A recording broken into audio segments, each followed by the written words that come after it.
রাষ্ট্রপতি মোহাম্মদ শাহাবুদ্দিন ও প্রধান উপদেষ্টা ডক্টর মোহাম্মদ ইউনূসের সঙ্গে সাক্ষাৎ করেছেন সেনাবাহিনী প্রধান জেনারেল ওয়াকারুজ্জামান। বৈঠকে দেশের আইন শৃঙ্খলা পরিস্থিতি নিয়েও আলোচনা হয়েছে।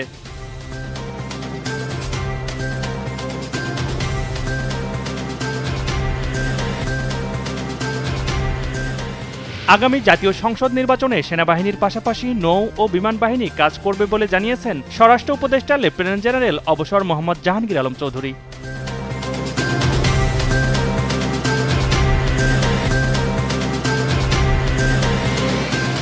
চিকিৎসাধীন গণ অধিকার পরিষদের সভাপতি নুরুল হক নূরের শারীরিক অবস্থার খোঁজখবর নিয়েছেন নৌ পরিবহন উপদেষ্টা brigadier general doctor M Sakhawat Hossain. হামলায় জড়িতদের দৃষ্টান্তমূলক শাস্তি নিশ্চিত করা হবে বলেও জানান তিনি।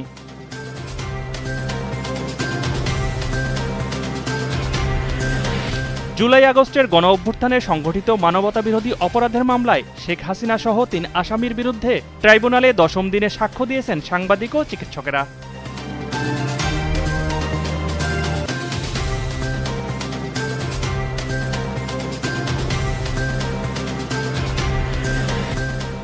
আফগানিস্তানের পূর্বাঞ্চলে গভীর রাতে শক্তিশালী ভূমিকম্পে নিহতের সংখ্যা বেড়ে কমপক্ষে ৬২২ জনে পৌঁছেছে। এছাড়া আহত হয়েছেন আরও প্রায় ১৫০০ মানুষ। প্রাণহানির সংখ্যা বাড়ার আশঙ্কা।